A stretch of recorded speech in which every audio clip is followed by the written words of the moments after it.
Welcome to the Lift and Make Lighter podcast. I'm Tom Telford here with Thomas Wilkinson and Dr. Kyle Bills. Thank you for having me.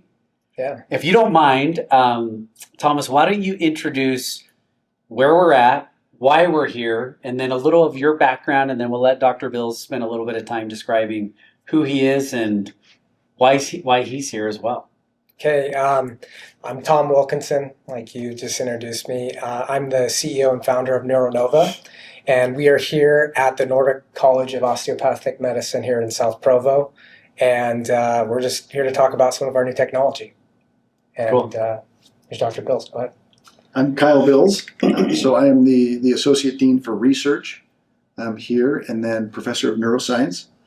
My background is in neuro, specifically, and really focused a lot on trying to understand some of the circuits in the brain that are feeding into some of these different mental health disorders, specifically anxiety. That's been right at the top of the list, and substance use disorder.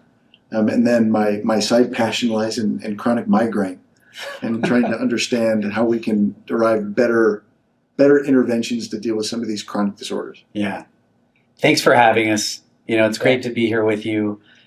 Side passion of just migraine. Yeah, side passion. Just like this little thing.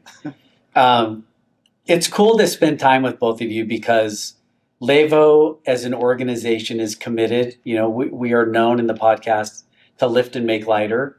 And I can't think of a better topic to spend time on than this with you today, because there are so many people struggling with mental health, in pain, mental pain, physical pain. There's a lot that is going on in our society today. And we just had a pretty robust conversation, and I'm going to go right there to just kick it off of it. It's okay. And that is getting to root cause versus symptoms in mental health. And why is, in industry, so much emphasis is on focusing on the symptom and what's going on in people's lives, and where root cause, is such a key part of the dialogue, or should be part of the dialogue.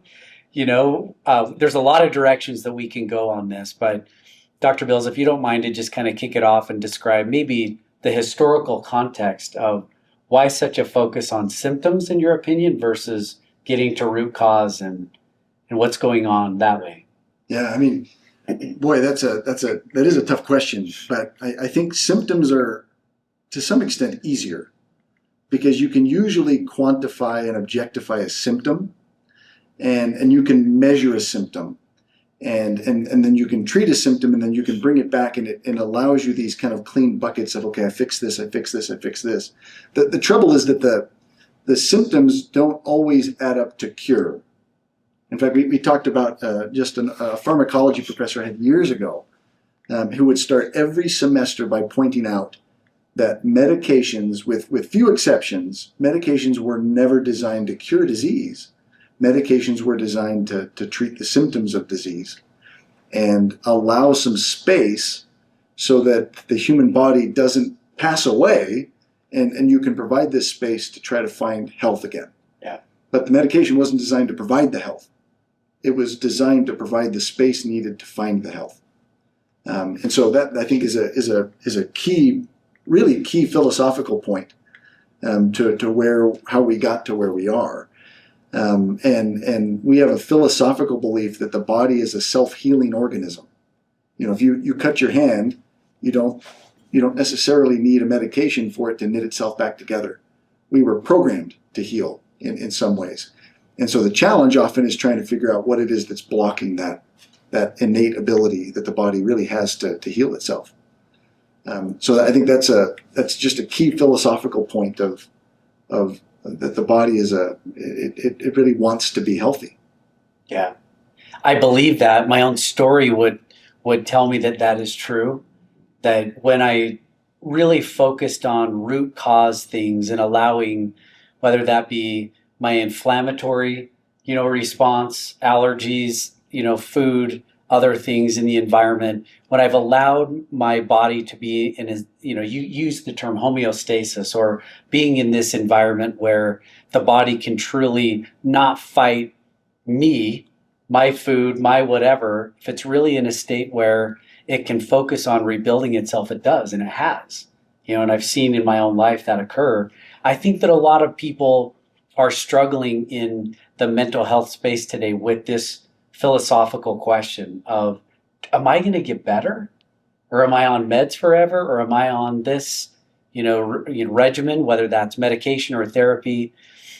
Talk to that, if you don't mind, and just kind of describing. And then, Tom, you can dive into your own story, because that's part of this, and why we're here today, is that your own story of probably looking for an end game, a solution, instead of symptom addressing. Homeostasis is a great word. Right. That's exactly what I was looking for. Yeah, totally. So maybe start there. Yeah, I think any good provider really hits a point where you recognize, I don't really know entirely what I'm doing. I know what I've been trained to do, and we know within certain parameters that there's algorithms and things like that that are going to have these outcomes, and we hold on to those things, and we call those the standard of care for a reason, because they're the best things that we know in a lot of instances. But when we get to this concept of root causes, we don't have enough data on some of these conditions to understand all of the root causes of these yet. We're working on them. Everybody is. But it requires a pretty constant, healthy dose of humility. I think if you find a provider that thinks they understand all the underlying causes, you've probably found the wrong provider. There's not enough humility there to probably help you get to where you need to be. So, when the things we do know is we know there's a multitude. Mental health is a multi-systemic, multifactorial problem. And it affects everybody in different percentages and doses of all of these different multi-systemic areas. There's metabolic reasons, and there's sleep reasons, and there's certainly psychological reasons, but there's also a multitude of physiological reasons that someone might be struggling with a variety of different problems. We talked about an example just a bit ago of a young girl who was struggling with significant suicidality, been treated with every medication under the sun, been hospitalized, and in the end, her challenge was actually glucose dysregulation that was contributing to these symptoms that really we never would have examined that way. And when the glucose dysregulation was solved, some of those challenges just disappeared because there was a different cause than what traditionally we might connect.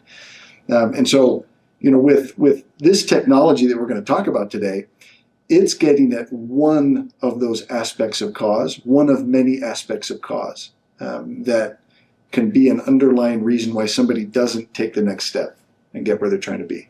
When you describe a young girl who had glucose dysregulation, in my head I'm going to, wait, this is a young teenager who wanted to take her life, and the root cause that was uncovered was sugar?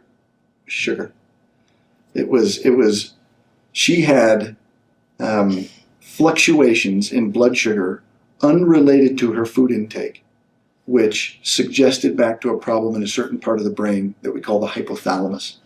And the hypothalamus is responsible for emotional output. It's responsible for autonomic function. It's responsible for feeding behaviors. It's responsible for the endocrine system, the hormones of the body. And so dysregulation in this part of the brain is not optimal, right? It's not a spot you really want to have a lot of dysregulation in. But when we found that pattern with kind of continuous glucose monitoring, it became obvious that the problem was not simply psychiatric medications.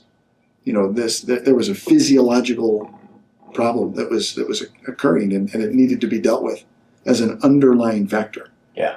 And then her need for those psychiatric medications just disappeared. It's interesting, but a great story to just give context to, when patients come to LÉVO and they are engaged by our providers in a discussion about what are they eating, their diet, their sleep, what happens, with sugar and blood tests. All of these markers are factors of their physical symptoms that are going on in the body, and yet they're such a key factor to their mental health. Yeah. And yet so many people think, well, the mind and the body, are separated. They're two different things, and yet they're so interconnected. It's so key to finding that homeostasis, in the mind of the body's, it keeps score. So, Tom, tell us your score. How did you get to that point? Because I think in a very real way, your own story drove what you were looking for between body and mind, and that ended up driving where we are today. Well, I think everyone kind of has their story of their upbringing or root causes, if you will, of like, why am I behaving a certain way?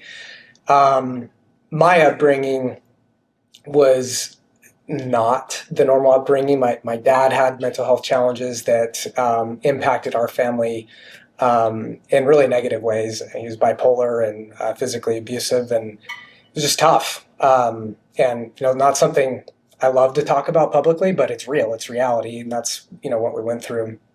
And my older brother was our protector from all of that, and kind of took all that poison in, and ultimately his outlet from that was to start using drugs. And you see people that abuse drugs and have addiction, and it's easy to say, oh well, they chose that path, they chose to take the first drink, or to smoke, or whatever it may be. And but if you kind of unpack what that person actually went through, I mean, if I had to go through what my brother went through, I'd be doing drugs. I wouldn't be where I'm at today. That impacted me in ways I didn't really understand. And then we'll talk more about this later, about the technology, but my brother went through addiction recovery, and we were so proud of him because he was making so much progress. But ultimately in addiction recovery, he went through intense withdrawals, and as common in addiction recovery, you're given methadone to help ease some of that those withdrawal symptoms. But the problem is you're giving somebody with a substance abuse problem another substance, and my brother ultimately overdosed on methadone, and we lost him right before I went to the Air Force Academy and went on a mission. And I didn't process any of those things. I just kind of shoved it all down. I get back from a 2-year mission, and I'm seeking homeostasis, balance, because I'm in so much pain, and I didn't know what to do. So I go and see my general practitioner, and they're doing their best, right, to just help me. But the answer was right away, citalopram, Adderall, gabapentin, and Klonopin. And I'm sitting there thinking, okay, yeah, whatever it takes. I feel horrible, and I don't want to tell my family about it, my mom about it, because I'm embarrassed that I'm feeling this way. So whatever it takes, I'm going to do it. And all that did for me is mask the symptoms. We didn't really, go into the root causes of what I was actually going through. And I had side effects that were undesirable, but it kind of allowed me to function, and, became an entrepreneur, started businesses, and had success, but was never addressing what was actually going on with me. And I tried dozens of times to get off this medication, and I couldn't. Through my relationship with BYU and some of the technologies that I had commercialized in the past, I came across this new technology that we're going to talk about, which is a non-pharmacological, non-invasive device that helps your brain naturally produce dopamine and reduce the GABA. And I was like, hey, I'm going to give this thing a shot. Let's see if this actually works. So I go and I try it. In 2 days, I'm off all the medications that were undesirable for me, and my life has completely changed. And 2 years later, I feel amazing. But have I reached balance totally yet? I think that's a process that we all go through, but I'm certainly it's been life-changing for me. And so when that worked for me, I put all my resources into it, and I want more people to have access to this technology, which started in the addiction recovery realm, but has so many applications in OCD, anxiety, PTSD, insomnia, and then even Parkinson's. Wow. So much there. A lot. Yeah. Let's go back. Okay. I'm curious to just dive into your story a little bit more because it frames really the extreme coping that people really go to when they're in distress. I mean, whether it's your brother and what he was trying to figure out, some of the solutions that, he was dealing with trauma, you and your own story, people need to cope, right? And they're going to do it one way or another. And we often speak on Lift and Make Light or other podcasts I've been involved with that people are just trying to cope with the stressors in their own life. And whether they're going to do that in a negative coping way or a positive coping way, they're going to scaffold their way, right? And unfortunately for a lot of people, some of the easiest access for coping and the cheapest way is not necessarily the most productive or healthy way. We joke about it in a lighter hearted way, but my wife says, well, yeah, I'm a fry person. I'm going to get some fries every day. I'll cope with life stress, right? Well, on the spectrum of coping, fries are they're not the best, but they're not suicide. Yeah. Right. And so we're really talking about people learning to scaffold their own way of coping with stress. And that could be medication. It could be a lot of these other tools and resources that exist in the mental health industry. But when you really step back a ways, what you described was you were coping, you were using medications, but they also came with side effects. Yeah. Right? The drawback of some of the coping that exists today is that you have to learn to live with some of the negative side effects of that coping. The idea of getting to homeostasis where you can cope with life stressors, but you don't have any negative implications, that's a dream world. Yeah. Right? I mean, that's fantastic. That's almost too good to be true type sentiment. And yet, when babies are born, they're born into, depending on whether their mother, parent, what was going on there. But a lot of them are born in this environment where they don't need an outside coping mechanism other than just comfort from parent. So it exists, right? Yeah. It's possible. It's out there. When you think through now, if you don't mind, Dr. Bills, bringing you back in, when we think about dopamine as this key source, right? In this other world that I'm involved in, the brain stoke world, that podcast focuses a lot on what we end every podcast with. You've had your daily dose. DOSE, dopamine, oxytocin, serotonin, and endorphins. That dose, we joke about it, but it's true. It's the happy chemicals in the brain. What is it about dopamine that was so key when Tom regulated that, or that was possible through this technology? What was going on in his brain that said, hey, this is the right track, we're on our way to homeostasis or being in a better coping environment without the negative side effects? Okay, so dopamine is such an interesting neurotransmitter because dopamine doesn't necessarily make one feel good or bad. If you just came and gave me a big hug right now, I'd get a dopamine release. Yeah. But if you reached over here and slapped me in the mouth, I'd also get a big dopamine release. Both of those would be true. They would produce it because dopamine is released in the circuit that we're discussing when you're exposed to something that is new or unexpected, or something that's particularly potent. And so dopamine is kind of waiting in the wings to see whether you made a correct prediction or not. So depending on what's happened to you, dopamine is saying, okay, we need to learn from this. So dopamine gets released. So if you slap me, I would not anticipate that because we've spent a good couple of hours together now and you seem like a very wonderful person. So I would have made a very significant prediction error when you walloped me one. Right. And so my brain goes, no, time out.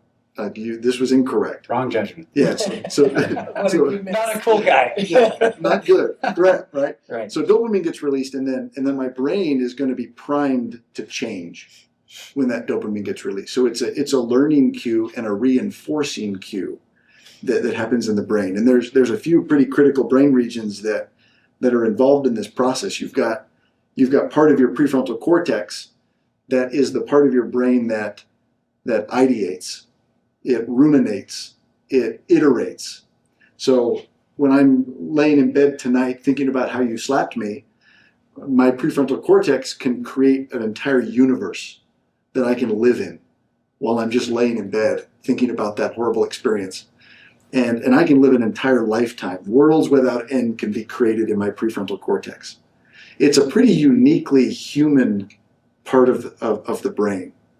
It's one of the things that sets humans apart from every other species. We can sit around in that prefrontal cortex and you can live a lifetime in 30 minutes. And in order for that fake iterative you to be created, it'll pull from your previous experiences. It'll pull from stored long-term memory.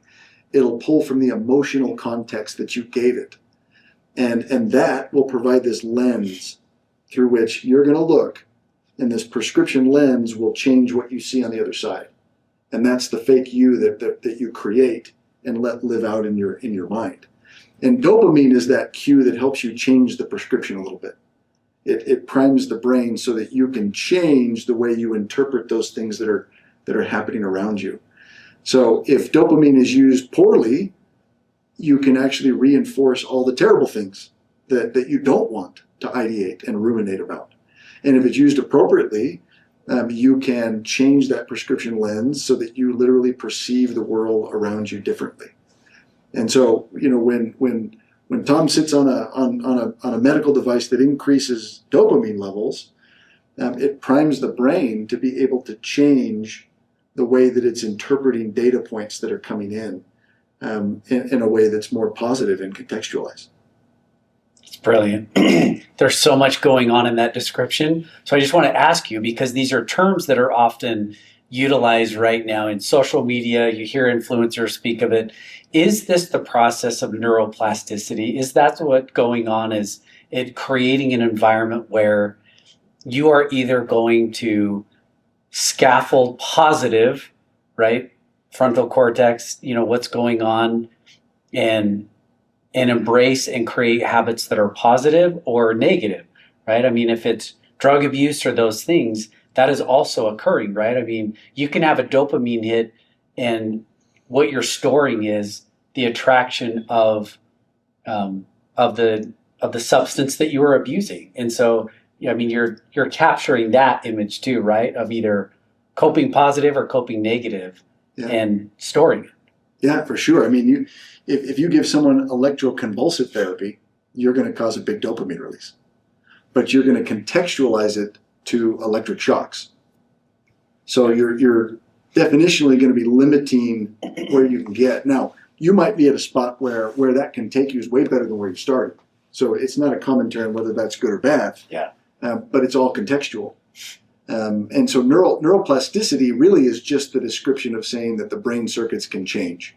And brain circuits will change dependent on their own firing activity.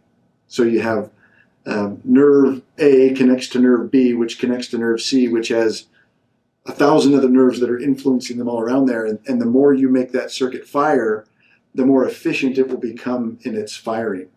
One of the pioneers in neuroscience, the way they described it was neurons that fire together will wire together. Yeah. That's kind of the old school description of the way that works. So firing a dopamine circuit is one way to create neuroplasticity. You'd create it in that circuit that you were firing.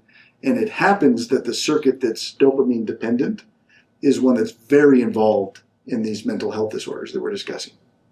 So when Tom described, I mean, he went from being in a place of hell mentally, not well, to, going off meds and no longer needing them in a pretty short duration of time. What chemically happened in his brain from the experience and the technology? Well, Tom's a wonderful guy. I've known Tom for a long time. So Tom is got a wonderful family. Tom is engaged in a lot of healthy behaviors. Tom is engaged in trying very hard to create an environment around him that's very healthy and is doing wonderful things.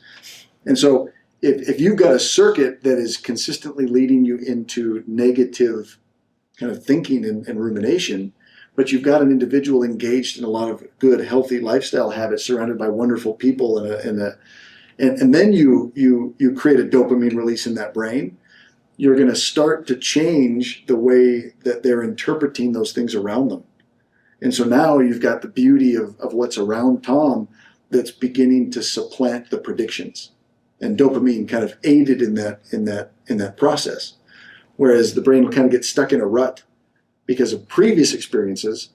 That dopamine allows you to get out of the rut and to change based upon your current context. Gosh, I love that description, because that's what I was trying to do, is just fill my life with as much good as possible, because I just felt like I was stuck in a rut, and I'm wondering why I'm doing all these positive things. Why do I feel like I'm in hell?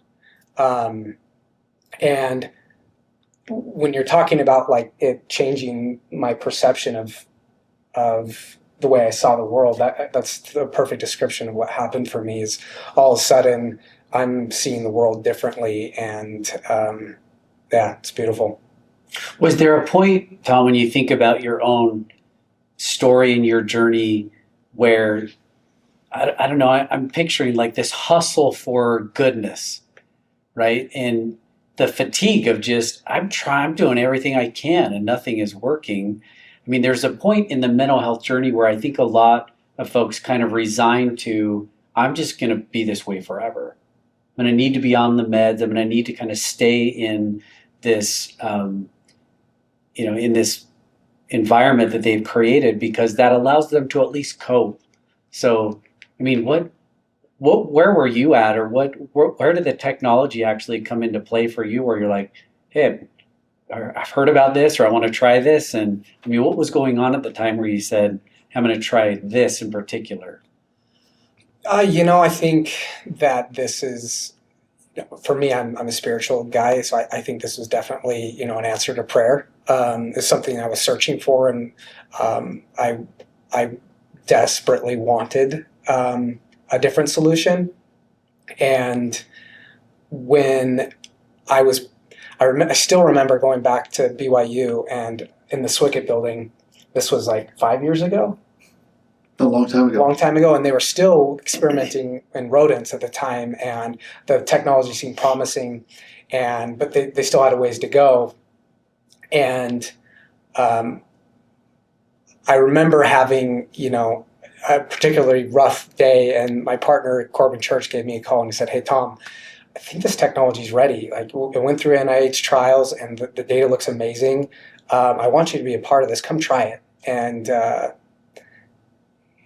I don't know if that answers your question, but I think life responds to effort. I think that also, if you search hard enough for something, I think you can find it. And I think that's the result of me searching.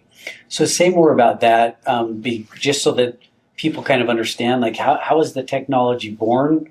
Sounds like BYU was involved in it. You mentioned it, Corbin Church. So describe just the background and the context of how the technology was born. I think that's a better question probably for Dr. Bells.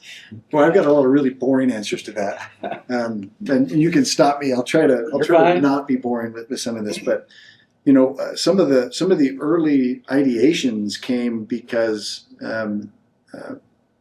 Dr. Scott Stephenson and I were working in really in two different areas. I've been working a lot with chronic pain and helping patients with opiate use disorder that were trying to come off of opiates and were just riddled with anxiety when they got into that withdrawal state. And Scott is a world-renowned addiction researcher and has spent a career looking at, ironically, a pharmacologist by training, but very interested in non-pharmacological interventions that could alter dopamine in the brain. Yeah. And so we kind of sat down and after some observations, we noticed that physical interventions, we call it mechanical stimulation, just even at its basis function, touch, right? They activate certain nerve endings. And historically, those nerve endings, they just fire right up to a part of your brain that tells you which part of your body was touched or where you felt pressure or vibration, whatever it is. But we started with some observations that it seemed that certain types of touch would alter the dopamine levels in people's brains. And we've known that in some sense for a long time with massage and touch, but nobody ever really got into the mechanism of why. And so maybe to make it a shorter story, we started experimenting with different frequencies of mechanical vibration, because different nerve endings respond to different frequencies. There's a lot of them. And so we actually surgically implanted these little devices into the spinal columns of rodents. And then we could implant electrodes in their brains, and we could give a stimulation, and then we could record physically in the brain what was happening. And so we were able over time to whittle that down to the precise frequencies and types of receptors that would actually cause a change in that circuitry. And after we'd observed that for probably longer than we should have, because we thought, this is crazy, this doesn't make any sense, we published that first paper that described this mechanical intervention that could produce changes in that mesolimbic circuitry, which is that dopamine circuit in the brain. And then we tested it with opiate use disorder and alcohol and a variety of those things, and anxiety. And it turned out that you can change those circuits and change nerve firing by just peripherally, in the peripheral body, activating those little receptors. It's interesting that you said daily dose. The last one was endorphins. So endorphins are opiates. Yep. And that same circuitry is endorphin dependent. And it turns out that if you activate these mechanical receptors, it's actually an endorphin-based response that aids in the release of the dopamine. So you can actually get natural opiate receptors that live in our brain. They will embed themselves into the neuron membranes and become hyperactive from the mechanical stimulation. And so it's actually an endorphin-based response that's producing an increase in dopamine. So it's literally the daily dose, in the context of the way you said it, that's producing this effect. Fascinating. Incredible. So the research goes in, you have the research. Take us from research to actual, we should do something about this. The next step was we're in a university setting, so the most anxious population are students around finals. And we started to notice that we'd even have students that were working on these projects with us. They'd be sneaking in to try to sit on these prototypes of the chair, because they would just feel calmer when they were getting ready to take midterms and finals. And so that we thought that was an interesting little thing. But originally the experiments were these surgical implants. Well, that's not a great way to treat someone, for anxiety. Yeah. So we worked with some just brilliant other docs, Dr. Blotter and Phelan and Manwaring, who have expertise in some of the engineering principles that allow us to kind of figure out how to get this high frequency into the parts of the body that you have to get it to. And the frequency we needed was too fast and too high to get it deep enough. Because if you get a real high frequency, it's moving too quick, and you can't create enough displacement to get it deep into the spine. And so some of these brilliant minds, they came up with a few ways to interact vibrational waves so that you could create a lower frequency, but embed within it higher frequencies and actually create the resonance that you needed in the body to get that stimulation deep enough to do that. Wow. And so that was kind of where the chair idea was born, is that you need someone sitting upright. You can produce the stimulation through their bottom half, and then it will travel up into the spine. So we tested it there kind of locally with anxiety. It worked well. And so that's when the National Institutes of Health loved the data and funded a phase 1 trial that we did inpatient with opiate use disorder and generalized anxiety disorder. Those data look great, and now they've kind of funded the next phase of that, where the goal is to go kind of multi-state with a clinical trial and gather data for FDA approval. It's amazing. I wondered just the chair. I mean, as I reading and kind of understanding, I'm like, interesting, a chair. Like, what's behind that? But it's really accessible to the spine. I mean, the frequencies through the spine. Yeah. So that's where those little nerve endings live. The highest concentration of them lives deep in the spine. There are in a few other spots, but that's where you'll find the greatest concentration of them. Wow. So take us from there. So it's in trials right now, multi-state trials, it sounds like, with the end goal being FDA approval, or that would be the end game, right, of getting there. So say more about that, Tom. The plan with the FDA? Yeah, I think that's still a few years out. There's a lot. I mean, there's a lot that goes into getting FDA approved. Right now, we're selling the device as a wellness device, and we have clinics all across the state right now that are using it, and we're measuring their outcomes, and we're seeing fantastic results from that. So Neuro Nova is the name of the company. That's right. What do you call the technology? Well, some of our customers call it the chill chair. So we haven't quite figured that out. It's called the Nova chair, but I like a neuroharmonic resonance device. Yeah. Terrible name. Yeah. So our customers have been calling it the chill chair, and maybe we just go with that. I don't know. I'm thinking dose throne. The dose throne. That's good.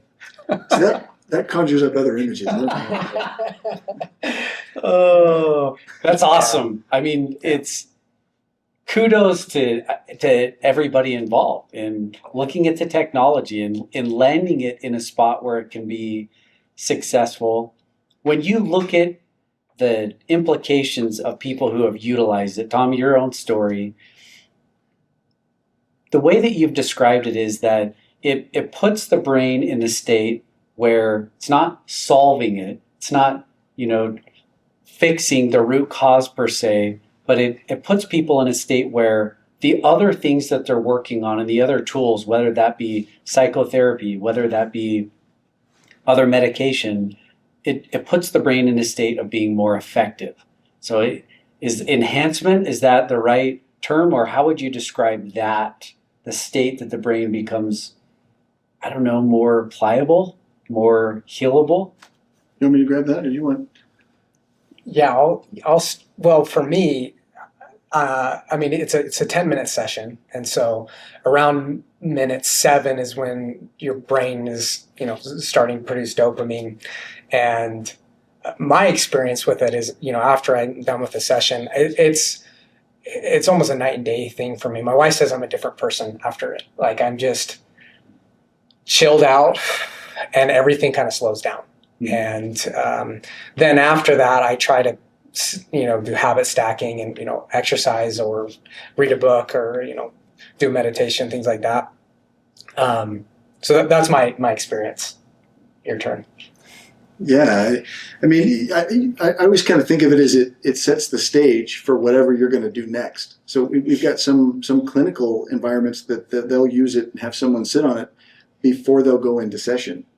And so I think Tom's description is a very effective way, because you sit, you get that release of dopamine, which it doesn't inherently change, in some, it's not some miraculous state, but then Tom engages in these real positive behaviors, or someone goes into a session with their psychotherapist, or someone, has a good conversation with their spouse, or the idea is we want to stack the context in a very positive way. So it kind of sets the stage so that change is more accessible. I love that description, that it's more accessible. How long does the brain stay in that state, of train it positive, do the right things while you're in this state? How long does that last? So this is it's a lovely question, actually, because we spent a lot of time kind of trying to figure this out. So all of the direct measures of dopamine are done in rodents, right? Because it's not a great idea to drop electrodes in people's brains and try to measure those things. So we have the hard scientific data in a rodent model, and then we have the behavioral data in a rodent model. And then when you switch to seeing how it works in humans, you look for the same behavioral changes that would predict you're getting the same neuroscientific changes. And so what we found in the preclinical models is that the first time you give the stimulation, it takes about an hour to reach the peak of the dopamine release, and then it'll last another hour after that before you'll return back down to baseline. And then what we find over time when people sit on that chair is that they'll get about that long of an effect the first time, a couple of hours, and then it'll be gone. And then the next day they'll sit on the chair again, and it lasts maybe 2-3 hours. By the time they get about 2 weeks in, that effect is staying pretty consistently. It'll stay until the next time they sit on the chair. But it takes a little bit of time, before that effect starts to stay a little bit more permanently. Yeah. And what permanent means, we don't know yet. We haven't had anybody sit on it for 10 years. So we don't really know even what that means long-term permanently. Yeah. How long, do they need to sit on it again in, a year? But we know that it takes about 2 weeks to get a pretty good, consistent effect that's staying there pretty long-term. Yeah.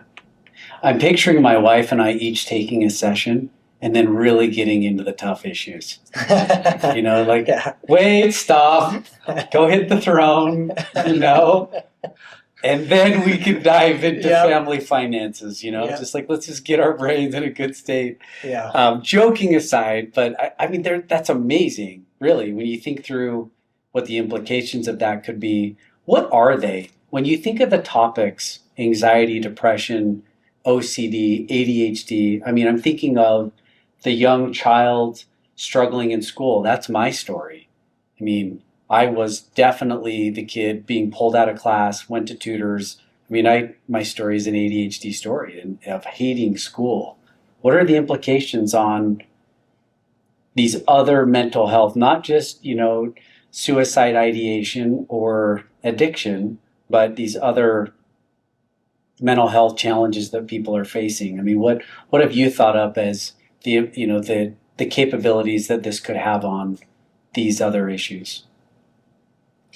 Well, for ADHD, I know for me, if I ever have a task that, needs my attention, like detailed attention, I will do a session and then I will do that right after. I mean, it really helps me focus in and focus on the task at hand. I think, the data suggests that it helps significantly with ADHD.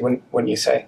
Yeah, I think it, we kind of look at the chair as, rather than kind of this, it's not really intended to, I would say, supplant other good, healthy treatments and other healthy lifestyles. It's really designed to enhance them. Yeah. So you really want to be, this is enhancing to all of the good things that one is engaged in.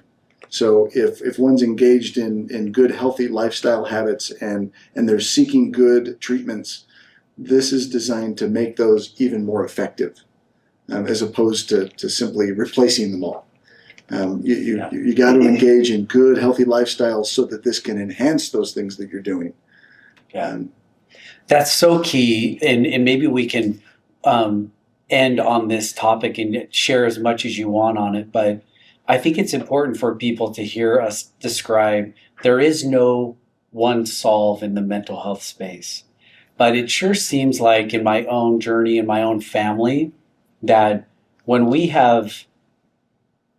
were struggling with a number of issues, anxiety, OCD, ADHD, at different times and stages of life, that the end game for us in getting better or being closer to homeostasis was tied to knowledge, education, just empowerment, like understanding what's out there, what's available, but then also building, you use the word habits, and I want to, maybe Tommy, you can talk about your own, space and where the chair allows you to build better habits. But in the end, a lot of mental health tends to be better mental health is reliant upon knowledge and education, so empowerment, but also your ability to find some self-discipline, right? The tools, we often, talk about the toolbox, what's in your toolbox, the ability to self-regulate. But I can see where the chair, in getting your brain in that spot where you can build habits, right? You're not struggling just kind of managing symptoms, but you're in a better place to work on the habit. So, and you described it well, Dr. Bills, is that, Tom, what you've done? Yeah. I mean, have you now found that you're in a better spot, or it allows you to be in a better spot where you, I don't know, you can summon more self-discipline? Absolutely, because we talk about all the things I was trying to do to get homeostasis before this, and I struggled to find the discipline to eat better, to exercise regularly, to go to bed on time, to actually get 8 hours of sleep. I wasn't. I felt stuck, and I was trying to add these better habits, and I couldn't do it, and so I paired the chair with one of those habits at a time until I'd mastered them. And one of the first habits that I started doing was writing down the 3 things I was grateful for, and then 3 wins from that day, and then 3 wins I was going to have the next day, and then the 10 things that made me the most excited about life. And I would just do that religiously after. And then after that, it was, okay, how do I get, I'm down 40 pounds. So how do I pair this with exercise, and then, having a good breakfast or whatever it may be. And, I'm excited to see how far I can take it, and, I think the possibilities are endless. Yeah. I think one of the keys to this chair is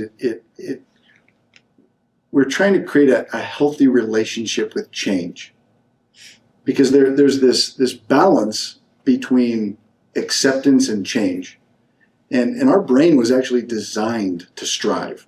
It was designed to change. It was not designed to stay the way that it is. I mean, just the way the neurocircuitry works is it's constantly looking for what mispredictions it made, and it has this innate, ingrained methodology for changing itself. And it's constantly on the lookout for how to be more refined, how to improve, how to get to the next point. Now, that there's an unhealthy relationship with change, which is where we're just devastated because we haven't achieved some enlightened state of perfection now. Well, that's super unhealthy, right? And so I think there's a great temptation for the word acceptance to be at odds with the concept of striving and change. And the trouble is that if we get too far into the pendulum swing of either side of that, we start going against our own neurocircuitry. Because yes, we want to accept the fact that we currently are what we are. And that's okay. There's nothing wrong with that. That's what we are. We have to accept that that's the state we're in. But we have to also accept the fact that it's time to strive. It's time to change. And so the neurocircuitry of dopamine is the circuitry of change. At its core, if one wants dopamine, one will definitionally be changing if they get that release. And so if you don't set those goals to strive for something better than I was yesterday, then dopamine's not going to do you any good. It's not going to get you where you need to be. But again, you got to balance those concepts of acceptance of the current with the striving of what's to be. We were designed to become something better than we are. Yeah. Our brain is designed, it is wired that way at its core. In the absence of the desire to in those moments work on stuff to progress, I now, just hearing you describe that, I've often heard recently in the media, social media, different places, lazy dopamine or cheap dopamine, and right, people are getting the release, but they're not, I guess, adding with it these, the goals that Tom's talking about, like the things that you're working on. And so it comes, it passes, and there's been no progress. People just stay in that state of where they are. And so if they're getting the dopamine release, then it felt good, but it passed, and there's been no progress as a result. Yeah, dopamine is the great reinforcer. If you're going up or you're going down generally.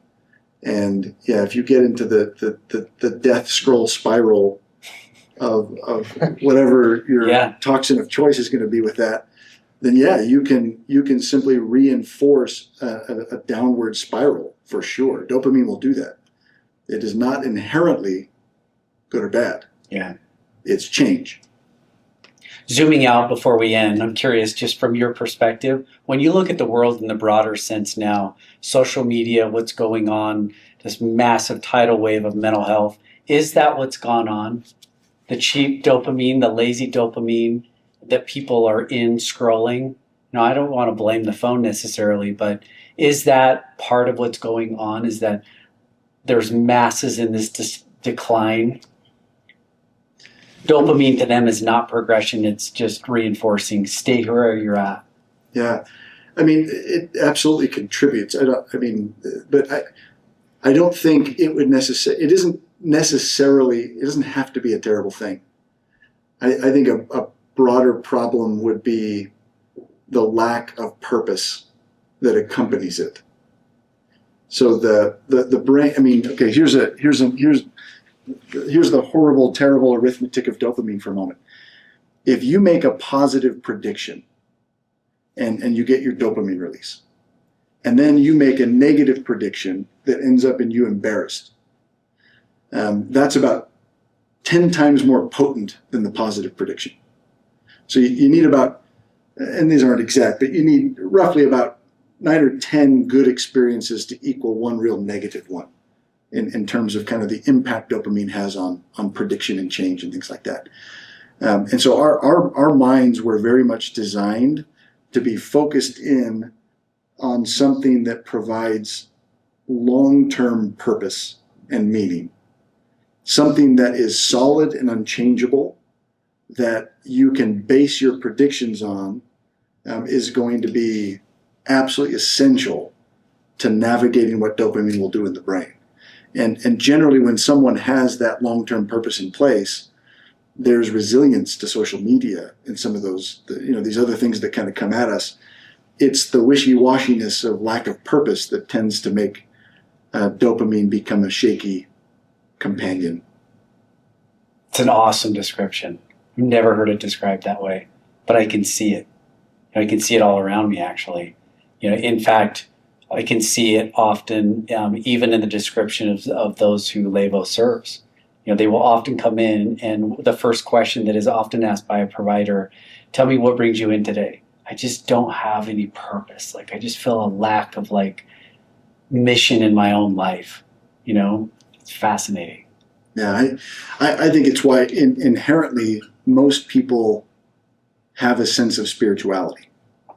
Our brains were very much, in my opinion, wired to connect with deity.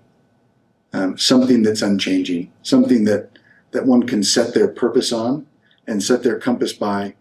They can make predictions by, and there'll be a predictable outcome. And that is an anchor that can drive someone to escalating positive change over time. Yeah. There's got to be an anchor. It's funny you say that. Not funny, but it's reinforcing. Our prior guest, Dr. Corey Rich, this is his area of study. Just, purpose and how important spirituality is, when it comes to mental health. And he's not talking about religion. He's talking about this very thing, the importance of that anchor and that purpose. So 2 doctors, 2 witnesses, that's powerful. So thank you for that. Anything else that you want to end on?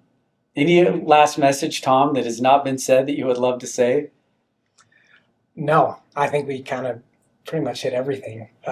Where's the chair technology found? If people, hear, listen, where can they find it online? Yeah, they can find it on our website, neuronovaco.com, and they can reserve their chair today. Awesome. Yeah. Thank you for all you're doing to lift and make lighter. We appreciate the opportunity to be here. It's good to be with you. Thank you. Good to be with you. When you say lift and you mentioned that word, the clinics that you were involved in, has that continued into what you're doing now with this type of technology? And 100%. That's the, I think for many of us, I think that's the driving force behind this. Yeah. So I still have my chronic migraine clinic. Okay. And man, if you want a population that is beaten down, chronic migraine will take a toll every bit as much as major depressive disorder. Yeah. These are patients that have 2 to 3 horrific migraines a week. And that's kind of the population that we're focused on in that particular part of it. And one of the huge comorbidities is generalized anxiety disorder. And so, when we talk about kind of the dovetailing of technologies and trying to figure out how to help some of these unhelpable seemingly, the cure rate on chronic migraine broadly in the United States is like 20%. And 80%, that's just, they've exhausted all the options that go in there. And huge pieces of that deal with the mental health component of it. And even just utilizing standard of care in mental health was not sufficient. They just weren't responding because of so much baggage that they were dealing with. And you mix that with chronic pain, and man, it's a tough thing to deal with. And so, yeah, the mission of lifting in all of those aspects is kind of paramount. Do you, when we dive into the actual dialogue itself, I'm interested to know how you put symptoms versus root cause, and just getting there and couching that the right way, because so much of the industry, and admittedly, like, we're in the medication business to a degree, which at times I'm like, what are we doing? And what's the end game here with that? And there's a part of it in mental health care, and I understand that, but then there's this other part of how do you actually get better outcomes? Not just better symptom dealing with, but better outcomes. So I'm intrigued to know, is that an appropriate part of the dialogue of just getting to? Yeah, philosophically, for many of us that worked on the science side of this to start with, there's a core belief that the body was designed to heal itself. A philosophical perspective of healthcare is that the body was actually designed to heal. It's a self-healing organism. Has the tools. It has the tools. Yep. And so the task of the physician is to find the interference, to figure out what it is that's kind of stopping the ability to heal itself. And so you've got a variety of different components of this, right? You've got the emotional affective aspects. Which can make a couple calls. Yeah, that absolutely can block someone's ability. You can stress someone out to the point that their body does not heal properly. And there's a variety of physiological reasons. You stress them out too much, their blood sugar is going to rise. Their blood sugar rises, you're going to get a huge amount of inflammation. Yep. And so you've got physical components, you've got emotional components, you've got are they sleeping right? Are they eating right? Are they, there's all these different aspects that can interfere with the body's ability to heal itself. And so, when we talk about a piece of technology, we're talking about a piece that's designed to remove some of that interference.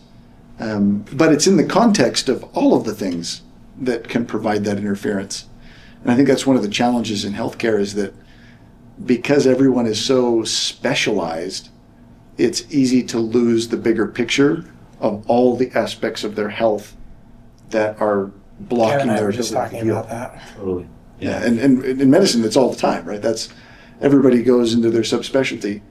And here's an interesting example. We just had a 13-year-old girl who comes into the clinic, and she has been hospitalized 3 times in the last 6 months for suicidal ideation.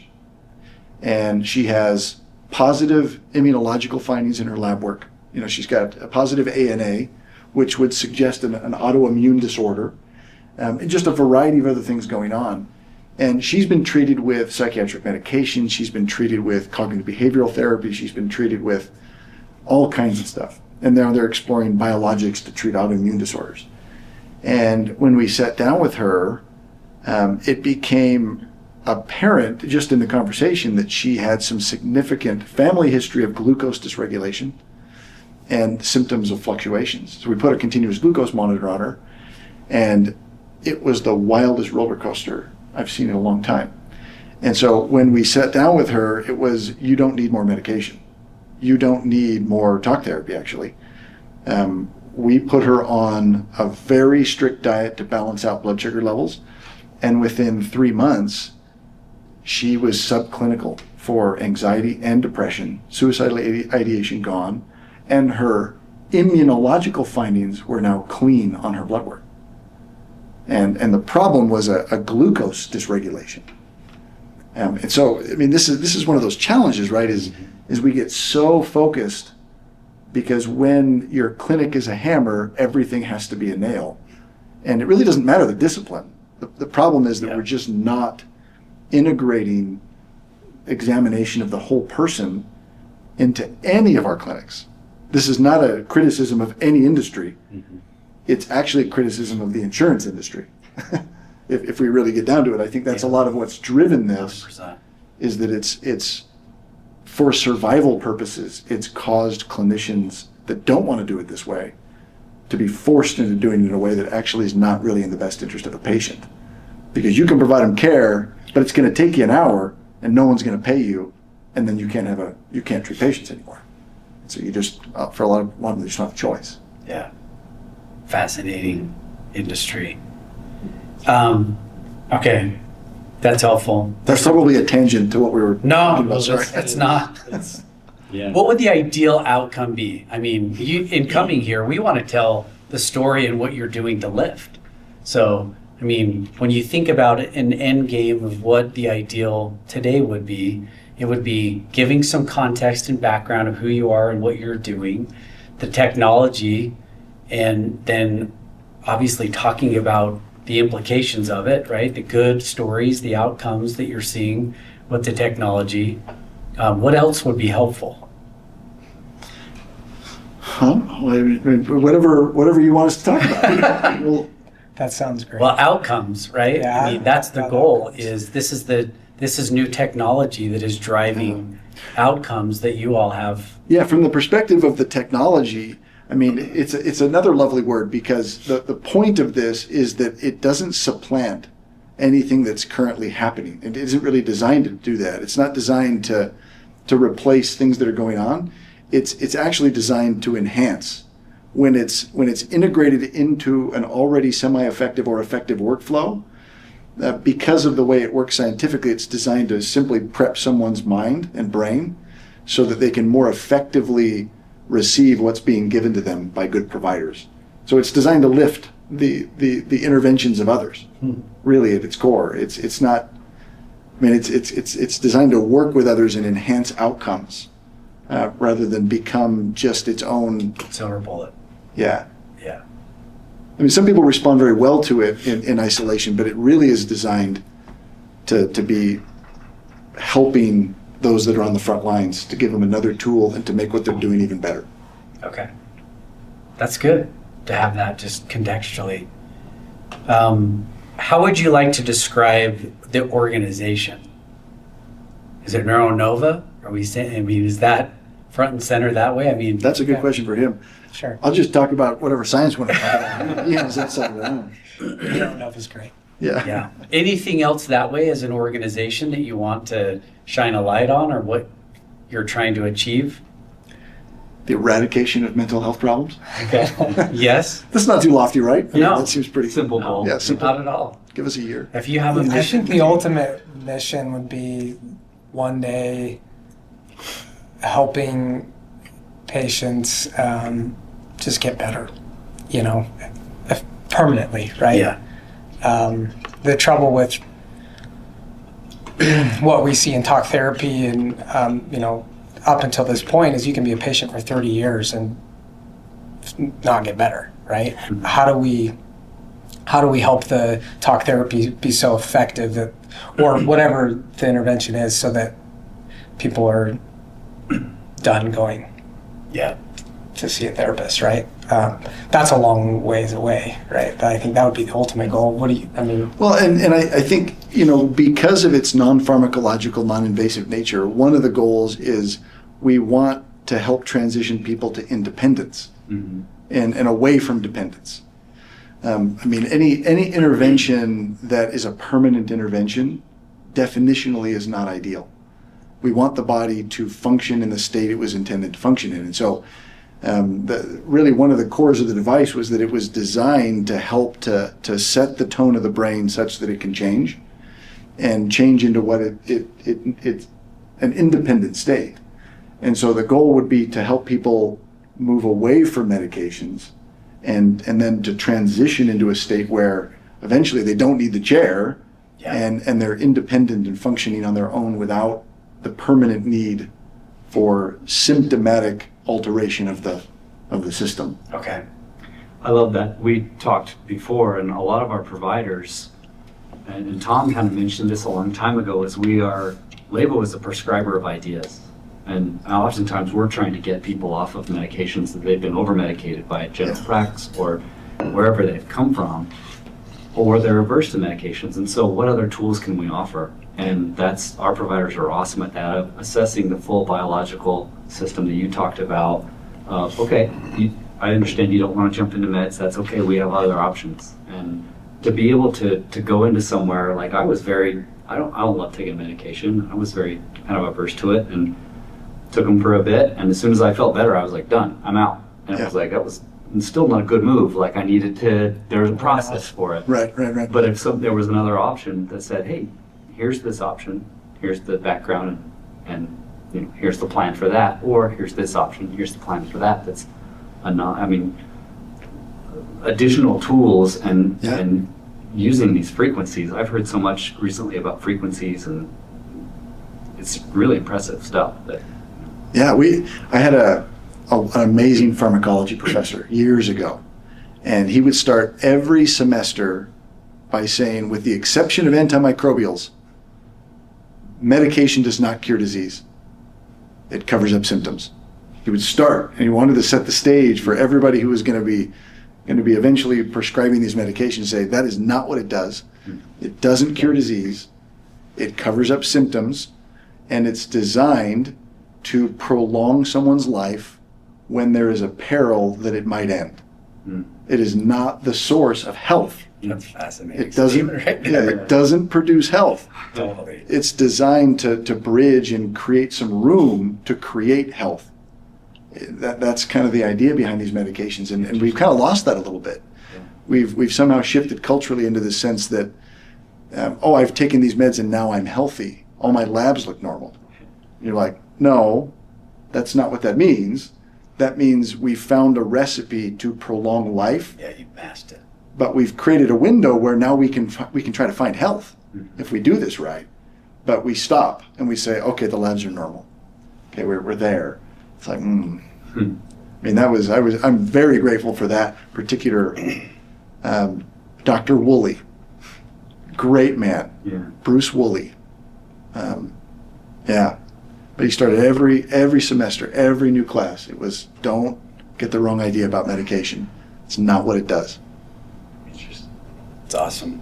With the exception of antibiotics. And for microbials and things like that, those would do some things, right? I'm curious, what is the term, and I don't know this, forgive me, I'm ignorant, but what is the term when someone gets to the point where their body is operating in an independent state? Homeostasis. Okay. And that's what you would use medically, is homeostasis? Unfortunately, we don't talk in terms like that in medicine very often. But if you did, I would call it homeostasis. Okay. That's the scientific biological term for it. Okay. Is you get this state where everything is functioning symbiotically, all the systems are working right and interacting properly. Yeah. And you'd call that a kind of a homeostatic state. Yeah. Okay. Yeah. Balance. If you want to take it away from a. Yeah.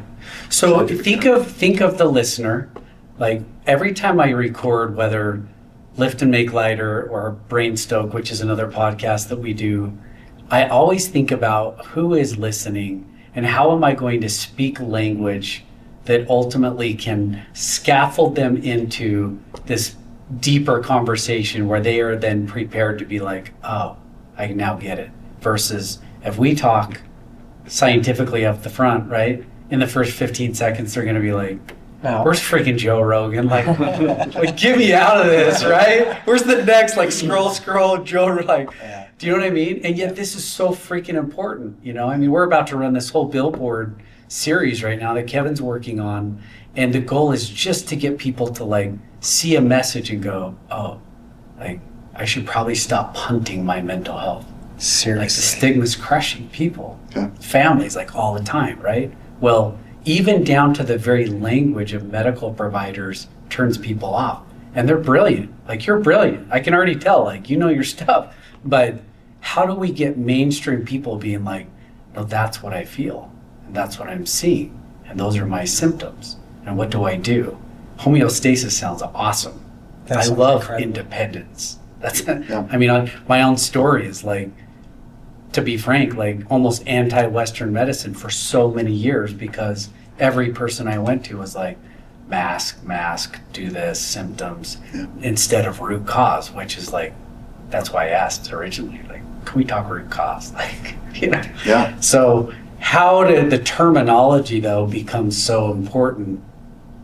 So homeostasis, I love that term, but what does it mean for physical and mental health or holistic health? I think most people like the idea of being in a sense of homeostasis, but how do you get there? Yeah. You know, it's interesting that the idea of root causes, you'll get the hackles raised of providers and scientists. Oh yeah. When you start talking about root causes. I mean, for sure. Migraine's it's an interesting use case on this, because it has all the components of mental health and a bunch of physiological stuff in it. But like, for example, we published a paper not too long ago on one element of migraine called the cortical spreading depression, and we talked about causes of migraine, and we got one of the reviewers that just went insane. They're like, migraine doesn't have any causes.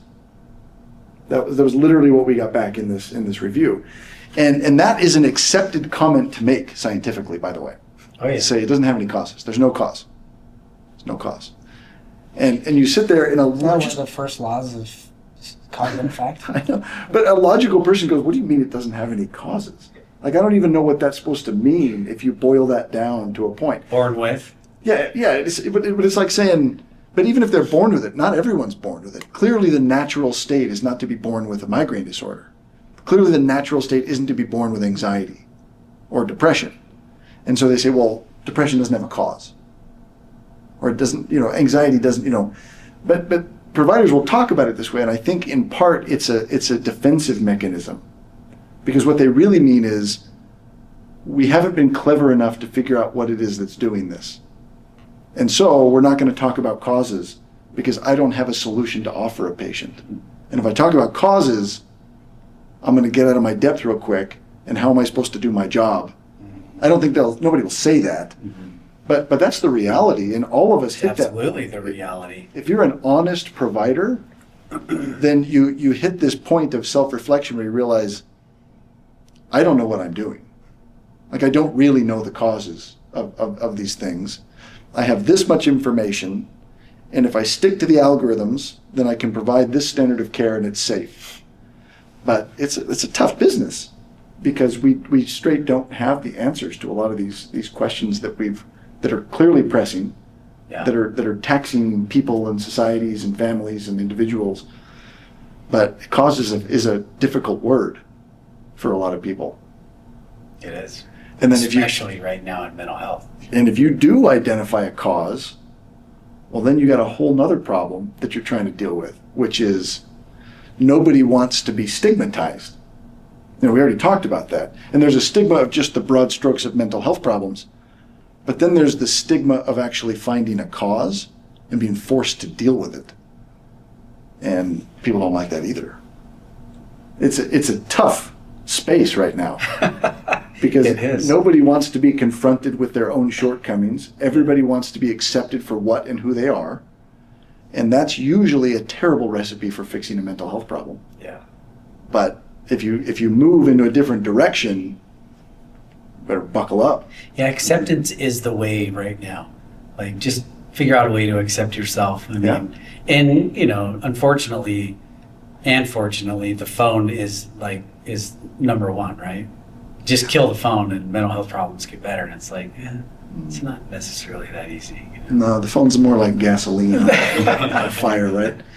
But yeah, I mean, nobody wants to talk about anything but acceptance.